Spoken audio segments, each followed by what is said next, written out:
One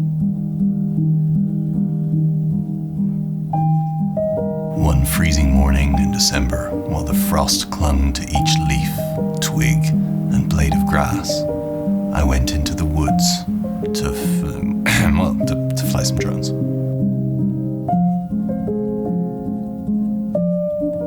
How's it going, everyone? Today we're looking at DJI's brand new Mini 3 and comparing it to the Mini 3 Pro.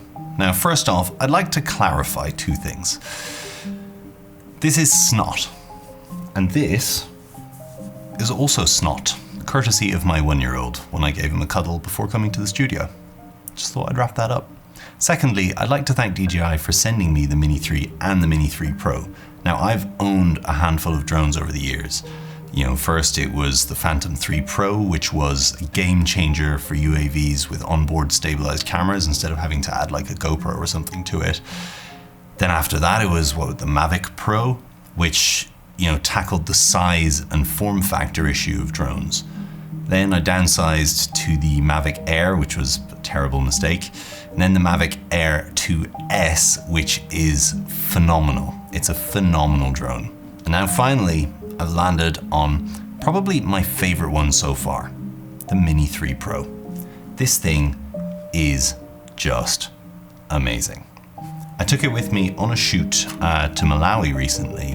And for anyone who's traveled with camera gear, you know just how important every square inch of space inside your camera bag is when you're trying to get it on a plane. I don't know what magic they've pulled to be able to pack all of the features inside such a tiny, lightweight UAV, but this thing can do wonders. To me, it's the almost perfect drone. So where does that leave DJI's newest launch? The Mini 3. The Mini 3 and the Mini 3 Pro share a lot of the same features, but it's good to keep in mind that the Mini 3 isn't a light version of the Mini 3 Pro. It's actually a successor of the Mini 2, and it shows in a lot of ways. Now you can shoot in 4K, 2.7K, and 1080p on both drones, but the Mini 3 Pro will allow you to capture 4K 60p, while the Mini 3 only allows you to go up to 4K 30p. And at 1080p, the Mini 3 Pro can go up to 120 FPS, while the Mini 3 can only do up to 60 FPS. Does any of that matter? Honestly, not really. The only one I might wish I had on the Mini 3 was 4K 60p, but it's on the Mini 3 Pro, so if you do need that, that kind of decides which drone is for you from the get-go. One big difference I noticed is that the Pro video settings, meaning when you're not shooting in auto, when you can actually have some control over your ISO, your white balance, your shutter speed, that kind of stuff, those Pro video settings on the Mini 3 are far more limited than the Mini 3 Pro. There's no ability to shoot in D-Cine color or choose between H.264 or H.265, or whether you want to record to an MP4 or MOV container, as you can do all of that on the Mini 3 Pro. And if you're interested in bit depth at all, it's good to note that the Mini 3 Pro can record in 10-bit color using D-Cine mode, while the Mini 3 remains and most likely will only ever be an 8-bit bird. Now, the Mini 3 Pro boasts a dual native ISO of 100 and 800, meaning that if you bring your ISO up to 800, your signal to noise ratio will suddenly get nice and clean again, like it is at 100, giving you the most dynamic range with a higher light sensitivity. The Mini 3 seems to have the same dual native ISO, so that's pretty cool. Both will allow you to get nice clean images at a higher ISO. In terms of image transmission, the Mini 3 Pro transmits to your controller at 1080p, while the Mini 3 uses 720p. In fact, the Mini 3 uses the same image transmission system as its predecessor, the Mini 2.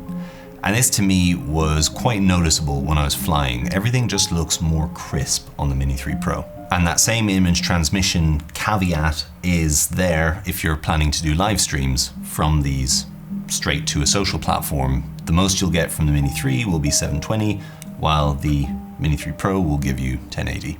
Both of these drones have fantastic flight times, and the Mini 3 is rated to fly an extra 4 or 5 minutes longer than the Mini 3 Pro. The Mini 3 is, in fact, currently the drone with the longest flight time on a standard battery. Now, like with the Mini 3 Pro, you have a few options when you're buying the Mini 3. You can get just the drone, you can get the drone and the RCN1 remote.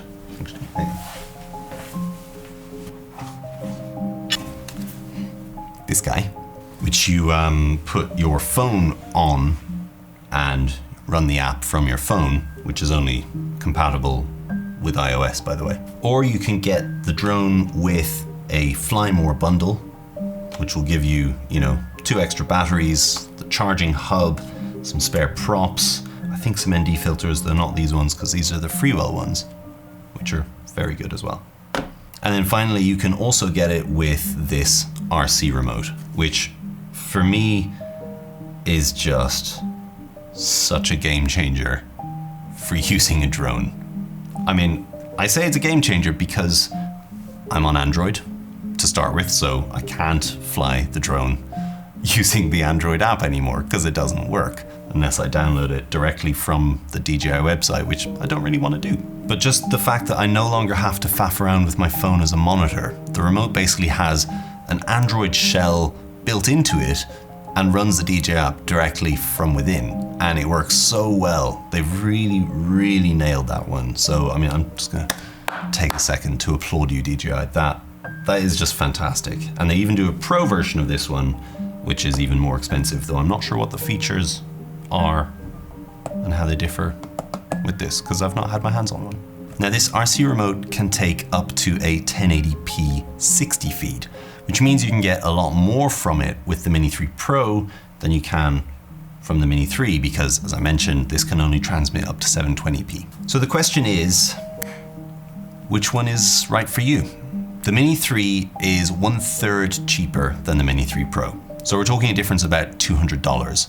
Now that's just for the drones themselves, mind. As soon as you start adding all the other accessories like the Fly More bundles, the different remotes and stuff, it'll add the same cost to both. And so that $200 difference becomes less and less of a selling point as you get more and more into accessories and extras to get the most out of these drones. Now, personally, I can do without the obstacle sensors of the Mini 3 Pro. If you're relying on sensors to prevent you from crashing the thing, you need to put more time into learning to fly your drone safely. Obstacle sensors have ruined my shot so many times in previous drones from being too cautious. And so when I got this one, I actually just went straight into the menu and turned them off because I do not need them to fly safely. I know how to fly safely. I have put a lot of time into learning how to fly safely. And for personal usage, I could quite happily do with the 4K 30p standard 8-bit color of this thing. I mean, I did fine with that for 15 years before the A7S III came along with its glorious 10-bit. But for my professional usage, the cost difference of $200 isn't great enough a difference to put me off spending the extra on the Mini 3 Pro to get more control over the color and codec type, the better image transmission, the higher stills resolution. So for me, it's still gotta be the Mini 3 Pro.